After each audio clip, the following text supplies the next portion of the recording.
3 reasons why this is by far my favorite camera at the moment. This is the Leica Q3 and maybe the only camera that you really need and the best camera I've owned so far. I mean, that said, is a very, very big statement, and I can understand if people go completely crazy, but I will tell you in this video why I think this is the truth.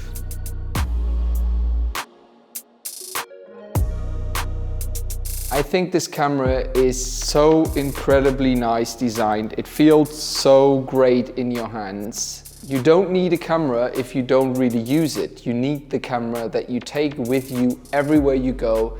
You need that camera that you like in your hand, and you need that camera that you actually use. I like to go on a playground with my daughter and I take this camera with me. I have this camera with me as a second body as professional shoots. Let's say I shoot a campaign for a client and then we go out for a dinner. Then, you know, I see that old Porsche standing on the corner of the street, and this is the camera that I have with me to take the nice photo. I think that's a big factor to count in. The best camera you have is the one that you got with you. And that's why we take so many pictures with our phone, because we have our phone always with us. And that's why I think this camera is so incredibly good. That brings me to point number 2, the lens. I think this is one of the best lenses I've ever had in my whole life. The focal lens, 28mm, is not my favorite, to be honest. I love 35mm, that's my favorite focal lens of all times. The longer I live, the older I get, my tendency goes even more towards 50mm, to be honest. But you can do everything with this camera because of the megapixel you have. That is my only really downgrade for this camera.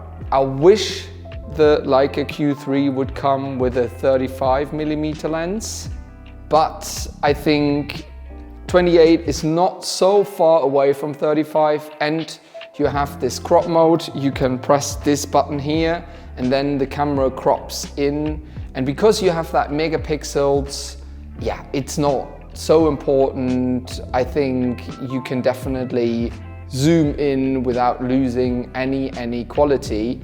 And you know, the quality of that lens is so good that, you know, this cropping in really doesn't do anything to your pictures. This sharpness of this lens is incredibly, you know, you have so much light coming in with 1.7, and yeah, I love the look of it, you know, I love the pictures and I love how they turn out. And that brings me to point number 3, and that is the sensor in this camera.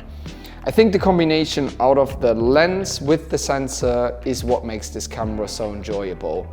The sensor is so good in low light. You have a very, very good low light performance, not so much of a noisy image. I've taken pictures in really, really dark situations, let's say in a club or in the night or wherever you are, and the pictures turned out really, really well. And I think the combination out of the lens with the sensor in this very nice body is what makes this camera so enjoyable for me. And that were my 3 points why I really like this camera. There is another add-on that I have to say, which I didn't want to put on the list for this video, but which make me buy the Q3 instead of the Q2 or the Q1, for example, because I think they still very, very good photo cameras, is the fact that you can shoot video in lock. Lock is a very grayish color profile, so you'll be able to color grade your video footage, and that is now available in this Q3.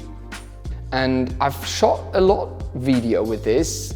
Before I even know I would start with YouTube, I had this camera with me in Valencia and Madrid, and just being in Valencia and Madrid, I thought, okay, this trip, this will be the start for my YouTube channel. And so I just shot some video footage with it, and you know, it turned out so great. Of course, this is not a video camera. the autofocus is not that great, especially for video. You have no really image stabilization.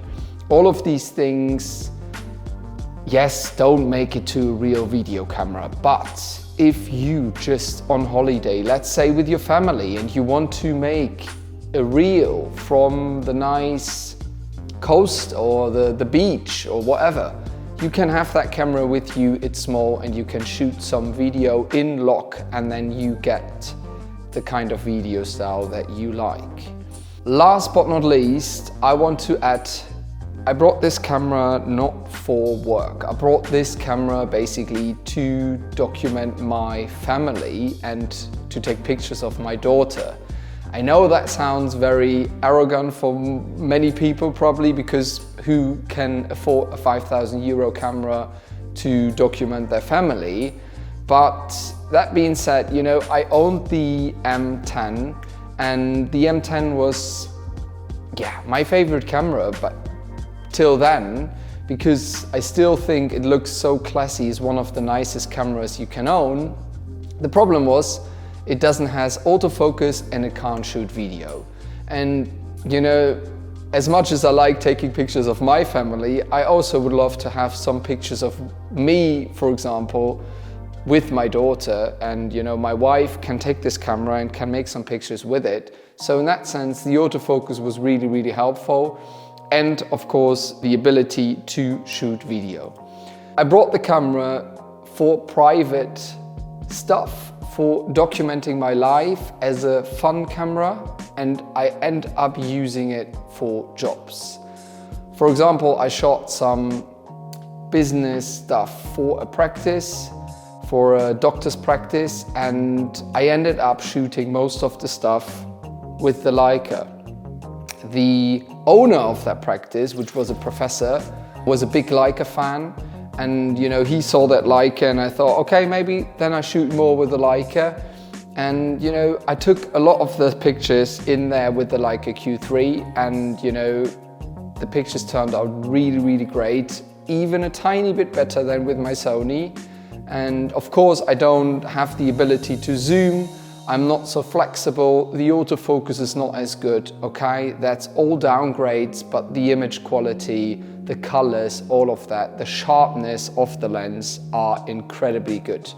If you have the ability to get one of those, do it. Get a Leica Q1, Q2, or even a Q3 if you want to do video. Go out there, explore photography, start making street photography, use that camera every day, and you will notice, wow, this is an absolutely incredible beast. Thank you so much for joining another YouTube video. I hope you enjoyed it. This one was a bit more technically, a bit more my personal experience with the camera, rather than taking you on a trip, on a shooting experience. Next video will be a bit more different again. So thanks for joining, and see you next time.